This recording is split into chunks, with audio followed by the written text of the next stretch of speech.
What's going on, everyone? This is Chris with Cowdog, and today I'm going to be showing you how I took this hunk of Guanacaste and turned it into a bowl. Let's get to it.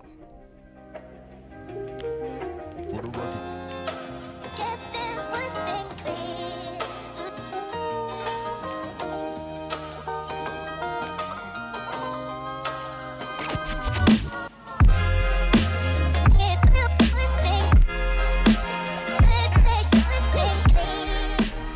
So about a year ago, I purchased a lathe for the purpose of handling small tools, so I'm still relatively new to wood turning. And one of the things I love about turning is that for the most part it can be a quick win and is a great bridge between larger projects.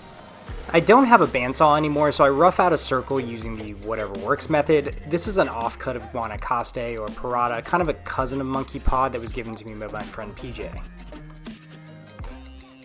Now, the size of this blank on the lathe creates some issues with the tool rest. Essentially, I can't get around the bowl itself because it's about an inch or so too big, so I'll start with a roughing gouge on the corner, firstly to start getting it into balance, but also to allow me to slowly move the tool rest toward the side of the bowl to be able to round that out. And candidly, a longer or curved tool rest for bowls would be beneficial here. I'll mention that again later on the inside of the bowl, but this was my workaround on this day and it seemed to work out just fine. The profile I'm shooting for here is a pretty flat bottom with more of a bell top curve on the side. I've heard this is also called a bowl because it holds things. I've only made a small handful of bowls and they all have that trumpeted opening for the most part, but I've never done one with what will eventually be a steep wall and a flat bottom.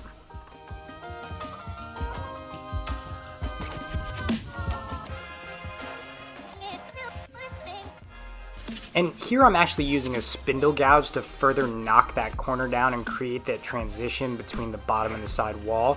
I could have used the bowl gouge here too, but I was unnecessarily trying to avoid a resharpen before I had to.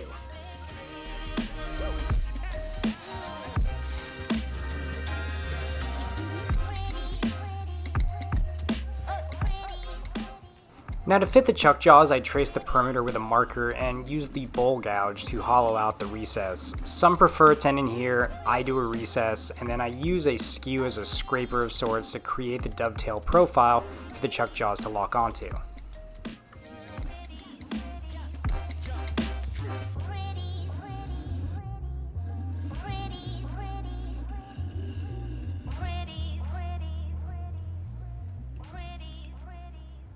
And after I check the fit of the chuck jaws, I'll hit the bottom with a scraper to remove the tool marks, and since I'm not that good at turning, sand and then burnish with steel wool. And it's probably also worth noting that the dust from most exotics is quite harsh, so be sure to wear a respirator when turning.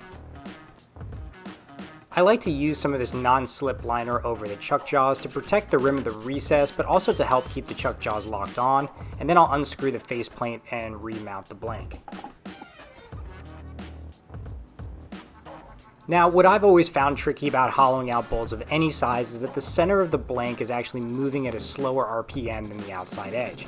I had this lathe running on the slowest speed, which was good for roughing the outside because it wasn't in balance, but I probably could have had the speed up a couple notches here. This lathe does have variable speed, but you have to actually go in and change the belt orientation, which is a lot of work and candidly has made me a bit lazy about changing the RPMs unless it's absolutely necessary. And once you start getting chips instead of shavings, it's time for a tune-up on the wet grinder. This wood isn't particularly dense, but it is somewhat fibrous and it's extremely dry at this point, so rehoning on the wet grinder periodically is mandatory.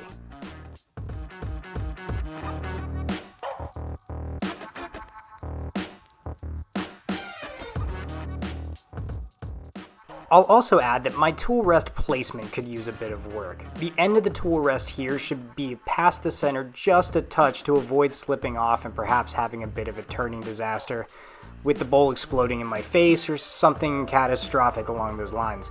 In any event, I like to work from the center to the edge in small passes just to keep things balanced and even on the lathe.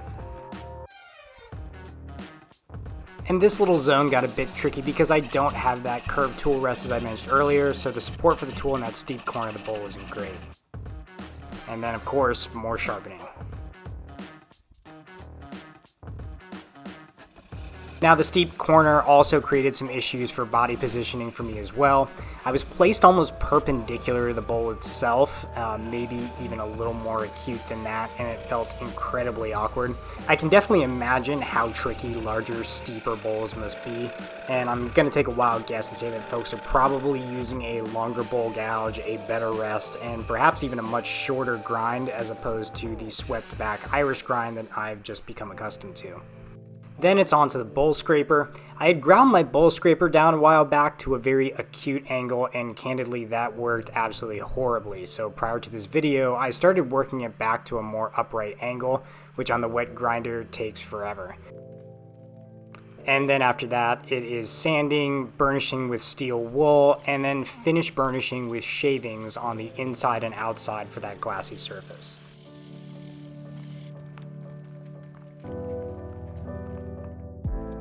For finishing, I cleaned everything off with mineral spirits and then went with pure tung oil. I would have done this on the lathe itself, but off camera I plugged the recess and didn't have a way to rechuck it after, so whoops. I prefer the Real Milk Paint Company's pure tung oil, which is a polymerizing food-safe product. It takes a few days to fully cure, but when it does, it creates a hardened, waterproof product. It's one of the go-to ingredients I use for oil-based finish, and I'll have it linked along with the other tools I use in the comments. As a secondary coat, I'm making a beeswax and tung oil blend, and that's equal parts of both, then double boiled until incorporated.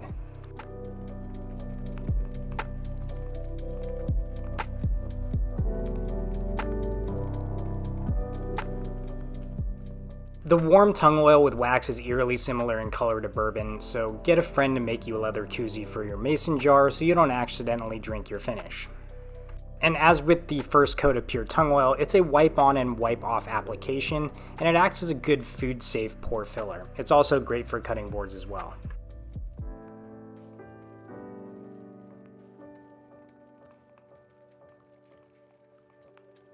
And after a couple days of cure time, you're all done. Now, my turning definitely needs a lot of work. The goal is to get a finish-ready surface off the tool as opposed to sanding and remedying after the fact, but at the end of the day, I'm pleased with this result, and I get a lot of joy and satisfaction of pushing myself out of my comfort zone, trying a new discipline, and incorporating some of these techniques into my future work.